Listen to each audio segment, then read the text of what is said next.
Guys, kita ke sini yuk. Bagus loh ini. Mana tuh? Borobudur. Boleh.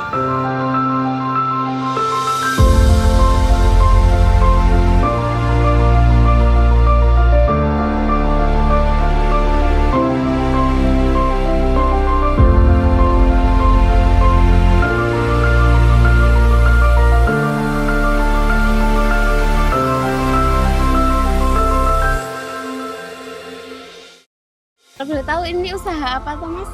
Nah, usaha di sini kita gerabah, ya. Untuk gerabah di sini kita bahan-bahannya dari tanah liat. Jadi beda juga sama keramik. Kalau keramik itu sudah pakai glasir, pakai bahan kimia. Kalau di sini gerabah di sini dari pure tanah liat asli. Usahanya ini kapan sih dimulainya? Untuk usahanya ini dimulai dari kakek saya itu di tahun 1969. Nah, kemudian dilanjutkan sama bapak saya, kemudian saya sendiri. Jadi ini sudah 3 generasi. Nah, kalau dulunya itu hanya sampai ke pasar lokal, tapi kalau sekarang sudah ada wisatawan yang seperti dilihat tadi. Seperti itu. Kalau boleh tahu ini berlokasi di mana? Untuk lokasinya kita di desanya di Desa Karanganyar, untuk dusunnya Klipoh, kemudian Kecamatan Borobudur, Kabupaten Magelang. Tapi untuk orang-orang Jakarta atau orang-orang di luar di sini bisa menyebutnya Yogyakarta. Padahal salah. Sebenarnya kita ikutnya ke Magelang. Terus sasaran yang biasanya beli produk ini siapa aja? Nah, untuk dulunya sasarannya hanya ke pasar lokal. Tapi kalau sekarang kita sudah bisa ekspor juga. Kemarin kita ekspornya di Amerika sama Belanda. Tapi kebanyakan tetap belinya orang-orang ya lokal di sini.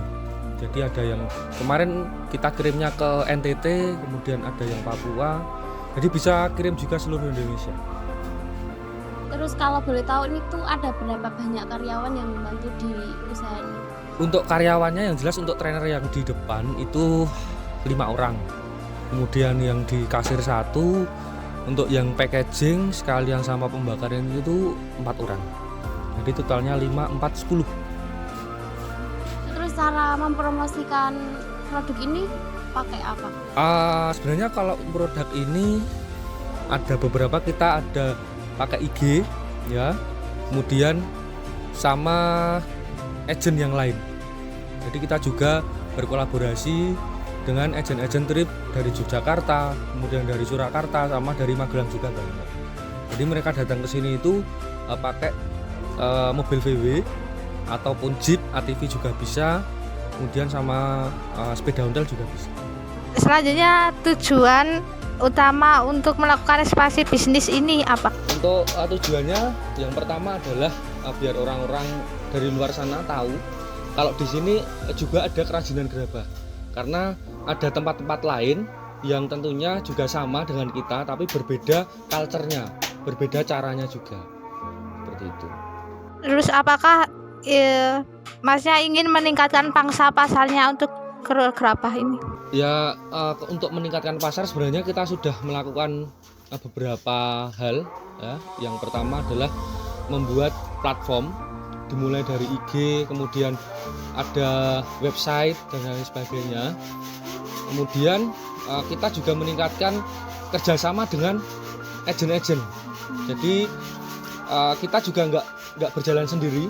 Jadi kita ada merekrut dari teman-teman yang lain. Terus apakah akan mengembangkan produk atau layanan baru? Kalau pengembangan produk sudah jelas. Jadi yang sudah dilihat tadi ada 1 set meja yang pakai serpian kaca, itu produk baru kami, itu juga best seller. Untuk bulan ini kita kirimnya sudah sekitar 40 pieces seluruh Indonesia.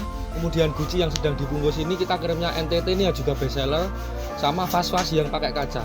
Kalau dulunya hanya warna merah, kalau sekarang kita sudah bisa mewarnai, kemudian dikasih coating sama kaca. Apakah ingin meningkatkan efisiensi dan profitabilitas? Kemungkinan untuk meningkatkan hal seperti itu hanya di beberapa proses. Nah, jadi kalau kekurangannya dari gerabah di sini kan kita masih memakai cara-cara tradisional. Mungkin kalahnya dengan cara pengeringannya, kita masih memakai cara lama, ya itu. Jadi kalau pengeringannya itu kan juga tergantung sinar matahari. Jadi untuk efisiensinya itu juga agak sulit juga.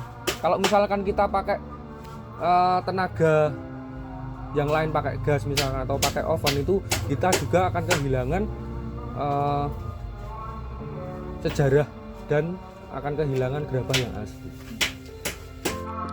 Mas mau tanya, di UMKM ini ada proses perekrutan khusus nggak buat perekrutan karyawan di sini? Untuk perekrutan khusus itu juga ada sebenarnya. Itu yang pengrajinnya, yang di depan untuk trainer saya itu harus profesional. Jadi secara komunikasinya dia juga bagus karena dia juga mengajari tamu-tamu yang kesini. Kemudian untuk yang di belakang di sini juga harus cerdas karena ini setiap barang yang sudah dibeli itu kan pengirimannya berbeda-beda tempat.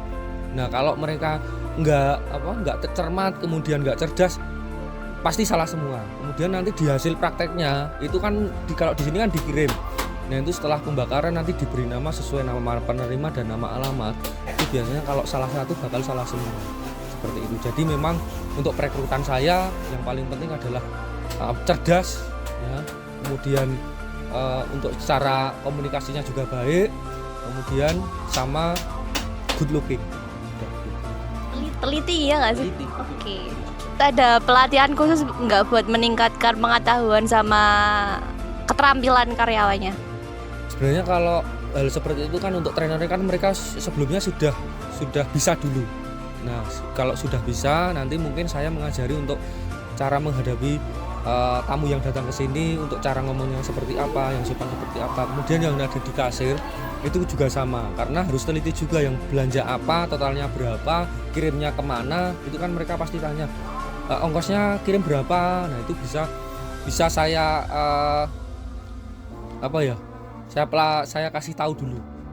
Terus bagaimana Mas buat ini membantu karyawan untuk meningkatkan kinerja karyawannya? Untuk meningkatkan kinerja karyawannya mungkin kalau punya saya itu biasanya 1 bulan sekali saya ajak keluar, saya ajak makan bareng biar mereka refresh otaknya. Kalau setiap hari kayak gini terus bundet, nah pusing. Setiap bulan Ya setiap bulan. makan atau Ayo saya yang penting keluar makan bareng, healing. Nah, betul. Terus bagaimana Mas buat memastikan bahwa karyawan itu diperlakukan dengan adil dan hormat? Nah sebenarnya kalau untuk karyawan di sini kita saudara semua, dimulai dari kasir kemudian yang ada di belakang itu nggak ada yang khusus ya, karena saya memperlakukannya ya kayak saudara saya sendiri.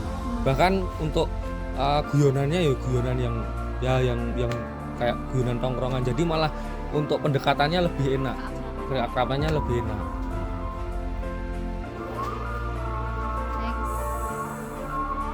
Bagaimana Mas memastikan bahwa aset fisik itu digunakan secara efektif dan efisien? Nah untuk yang seperti itu kan kalau di sini kan nggak ada yang mesin, ya, nggak ada yang mesin, kita pakai cara-cara tradisional. Jadi mungkin nggak ada yang perlu saya khawatirkan untuk tentang hal itu. Mungkin kalau nanti pas proses pembakaran memang harus hati-hati karena itu kan juga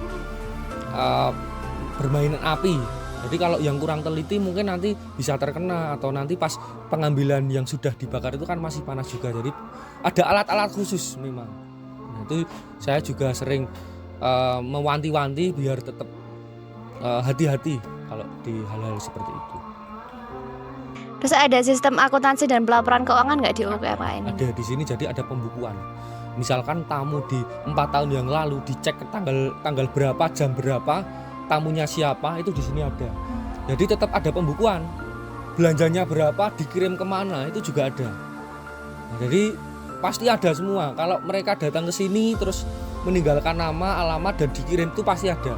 Itu pembukuannya masih lengkap sampai sekarang. Jadi misalkan ada tamu ke sini lagi, Bu, ini saya mau ambil untuk barang prakteknya tanggal segini, kita cek di buku pasti ada. Karena itu yang paling baku. Nah, untuk cara di sini kan yang paling penting kan adalah pembukuan biar jelas. Jadi mereka praktek dan belajar di sini itu juga kan dikirim. Kalau nggak lengkap semuanya nanti nggak sampai. Mas, apakah di usaha gerabah ini udah melakukan ekspansi? Sudah, untuk ekspansinya kita bekerja sama dengan agent travel. Dimulai dari perhotelan, kemudian ada dari VW, ada ATV, kemudian ada Jeep. Seperti itu. Nah, apa tujuan dari ekspansi yang dilakukan? Tujuannya kita juga tetap biar banyak pengunjung yang kesini, kemudian kita melebarkan sayapnya kan juga lebih enak. Kalau misalkan saya bikin platform iklan kan lebih mahal. Nah jatuhnya kalau saya lebih mengajak bekerja sama dengan agent travel, jadi lebih enak lagi seperti itu. Nah, bagaimana usaha ini bisa menyesuaikan budaya-budaya yang berbeda? Kan banyak turis kan yang berdatangan. Nah, itu gimana, Mas? Nah untuk di sini itu kita mereka datang ke Sunny Pottery, yang paling pertama adalah kita cari atau kita kasih tahu edukasinya, ya kita kasih tahu sejarahnya. Kalau mereka udah tahu, kemudian bisa belajar bersama seperti itu. Jadi untuk bedanya di sini dengan tempat yang lain kan udah saya sampaikan di awal, di pas mereka datang ke sini, kemudian saya kasih edukasi. Yang terakhir tuh bagaimana cara usaha Grabarity membuka relasi? Untuk seperti itu, jadi saya juga tergabung dari beberapa agent. Saya juga punya agent sendiri. Saya di sini juga punya agent. Kebetulan teman-teman saya juga banyak. Nah sekarang saya udah nggak main di situ lagi karena saya udah fokus di sini. Sebelumnya saya juga main kayak di Yogyakarta, kayak di sini. Nah setelah kalau di sini jalan itu waktunya udah nggak cukup. Nah ini yang bawa sini dari semua yang bawa sini itu tetap teman-teman saya semua. Jadi dari agent-agent semua itu masih teman-teman saya semua. Menjalankan bisnis UMKM Grabar ini, apakah pernah mengalami kegagalan? Alhamdulillah belum pernah, Mbak. Apa saja kendala yang pernah dialami? Kalau kendala nggak ada, adanya tantangan. Tantangannya itu kita harus setiap saat mengevaluasi untuk istilahnya merubah strategi, kemudian juga untuk mengupdate apa yang harus kita lakukan ke depan, itu aja. Dan bagaimana cara bertahan di era modern saat ini? Kita melihat peluang ya. Nah, kita melihat peluang kalau sekarang itu di luaran sana banyak yang sudah kembali ke alam. Artinya mereka sudah pada peduli, masyarakat kita itu sudah pada peduli. Semakin modern orang berpikir itu kan semakin berpikiran sehat ya. Jadi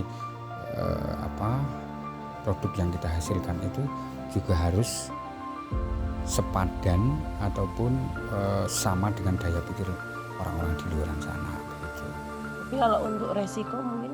Resiko maksudnya untuk resiko bisnisnya? Iya. Nah, resiko itu selalu ada. Cuman kalau kita bisa meminimalkan dalam artian kita memang harus jeli, itu perlu jam terbang ya, perlu jam terbang, perlu juga ketelitian, perlu juga sense ya. Artinya orang bisnis itu harus ada sense of business, harus ada semacam feeling ya, itu nggak bisa dipungkiri.